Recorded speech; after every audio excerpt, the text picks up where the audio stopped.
ಆಧುನಿಕತೆ ಬೆಳೆದಂತೆ ವೈದ್ಯರುಗಳು ಹೊಸ ಹೊಸ ಸವಾಲುಗಳನ್ನು ಎದುರಿಸುತ್ತಿದ್ದಾರೆ ಎಂದು ಹೊನ್ನಾವರ ತಾಲೂಕಾ ಆಸ್ಪತ್ರೆಯ ಸಹಾಯಕ ಆಡಳಿತ ಅಧಿಕಾರಿಗಳಾದ ಶಶಿಕಲಾ ನಾಯ್ಕ್ ಆತಂಕ ವ್ಯಕ್ತಪಡಿಸಿದರು.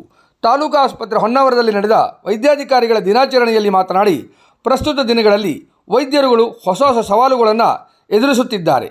ಮೊಬೈಲ್ ಯುಗದಲ್ಲಿ ಅಂಗೈಯಲ್ಲಿ ಮಾಹಿತಿಗಳು ಸಿಗುವುದರಿಂದ ಅಂತರ್ಜಾಲದ ಮಾಹಿತಿಯನ್ನು ನಂಬಿ ಸ್ವತಃ ಚಿಕಿತ್ಸೆ ಮಾಡಿಕೊಳ್ಳುತ್ತಿದ್ದಾರೆ. ಇದರಿಂದ ಸಾರ್ವಜನಿಕರು ಅನೇಕ ಅನಾಹುತಗಳ ಜೊತೆಗೆ ಹೊಸದಾಗಿ ಉದ್ಭವಿಸುವ ಕಾಯಿಲೆಗಳಿಗೆ ಚಿಕಿತ್ಸೆ ನೀಡಿ ಜೀವ ಉಳಿಸುವ ಮಹತ್ತರವಾದ ಕಾರ್ಯದಲ್ಲಿ ವೈದ್ಯರಿದ್ದಾರೆ.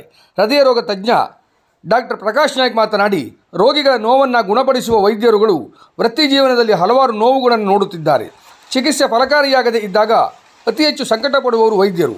ಆದರೆ ಸಾರ್ವಜನಿಕರಿಂದ ಹೆಚ್ಚು ಟೀಕೆಗೆ ಒಳಗಾಗುವವರು ವೈದ್ಯರುಗಳೇ ಆಗಿದ್ದಾರೆ ಎಂದು ಬೇಸರ ವ್ಯಕ್ತಪಡಿಸಿದರು. ಡಾಕ್ಟರ್ ರಮೇಶ್ ಗೌಡ ಮಾತನಾಡಿ, ವೈದ್ಯರುಗಳು ರೋಗಿಗಳ ಆರೋಗ್ಯ ಕಾಪಾಡುವುದರ ಜೊತೆಗೆ ತಮ್ಮ ಆರೋಗ್ಯದ ಕುರಿತು ಗಮನ ಕೊಡಬೇಕಿದೆ ಎಂದರು. ಡಾಕ್ಟರ್ ಶಿವಾನಂದ ಹೆಗಡೆ, ಡಾಕ್ಟರ್ ಅನುರಾಧ ತಮ್ಮ ವೈದ್ಯ ವೃತ್ತಿಯಲ್ಲಿನ ಅನುಭವಗಳನ್ನು ಹಂಚಿಕೊಂಡರು.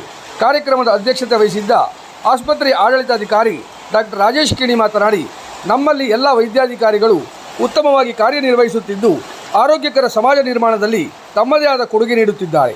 ಆಸ್ಪತ್ರೆಯ ಸಿಬ್ಬಂದಿಗಳು ವೈದ್ಯ ದಿನಾಚರಣೆಯ ಕುರಿತು ತಮ್ಮ ಅಭಿಪ್ರಾಯಗಳನ್ನು ಹಂಚಿಕೊಂಡರು. ಹಿರಿಯ ಅಧಿಕಾರಿ ಚಂದ್ರಶೇಖರ್ ಕಳಸ ಕಾರ್ಯಕ್ರಮ ನಿರ್ವಹಿಸಿದರು.